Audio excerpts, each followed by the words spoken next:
कृष्ण की ये 6 कहानियां सुने आप उनकी बुद्धि का लोहा मान जाएंगे। स्माइल। सभी जानते हैं कि श्री कृष्ण को छलिया भी कहा जाता है। कृष्ण ने प्रण लिया था कि वो महाभारत के युद्ध में शस्त्र नहीं उठाएंगे और न ही प्रत्यक्ष रूप से युद्ध में शामिल होंगे, लेकिन अप्रत्यक्ष रूप से ही सही कृष्ण ने कई बार पांडवों की सहायता की। जानिए पांडवों से किए अपने वादे को कैसे निभाया। गुलाब 1। बर्बरीक से उसका धर्मांधना। बर्बरीक घटोत्कच का पुत्र था। उसने भगवान शिव को प्रसन्न कर उनसे 3 अभेद्य बाणों का वरदान प्राप्त किया था, जो कि उसे तीनों लोकों में विजयी बनाने में समर्थ थे। श्री कृष्ण ने ब्राह्मण का वेश धारण कर बर्बरीक से उसका सिर मान लिया ताकि पांडव ये युद्ध जीत सके। गुलाब 2। कर्ण की दिव्य शक्ति से अर्जुन को बचाकर घटोत्कच को मरवाना। कृष्ण ने दुर्योधन के मन में घटोत्कच के लिए भय व्याप्त कर दिया था, इसलिए दुर्योधन के कहने पर कर्ण ने अमोघ शक्ति द्वारा घटोत्कच का वध कर दिया। यह अमोघ शक्ति कर्ण ने अर्जुन के लिए बचाकर रखी थी, लेकिन घटोत्कच से घबराए दुर्योधन ने कर्ण से इस शक्ति का प्रयोग करने को कहा। यह ऐसी शक्ति थी जिसका वार कभी खाली नहीं जा सकता था। गुलाब 3।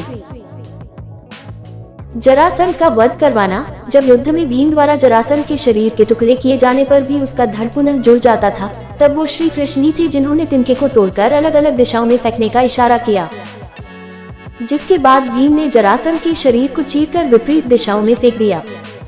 गुलाब 4। शिखंडी द्वारा भीष्म पितामह का वध करवाना। कृष्ण जानते थे कि भीष्म पितामह ने स्त्री पर प्रहार न करने का प्रण किया था, इसलिए कृष्ण ने पांडवों को इस विषय से अवगत कराया और पांडवों ने कृष्ण की सलाह पर शिखंडी को पितामह के रथ के सामने भेजकर उनका वध करवाया।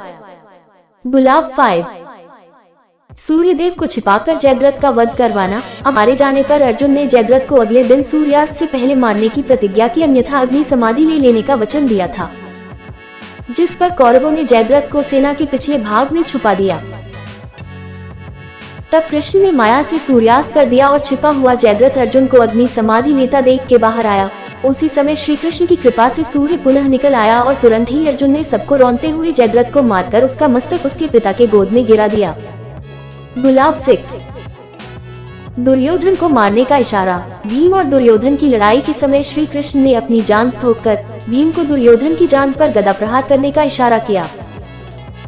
केवल कृष्ण ही थे जो ये बात जानते थे कि दुर्योधन की जान के अतिरिक्त उसका सारा शरीर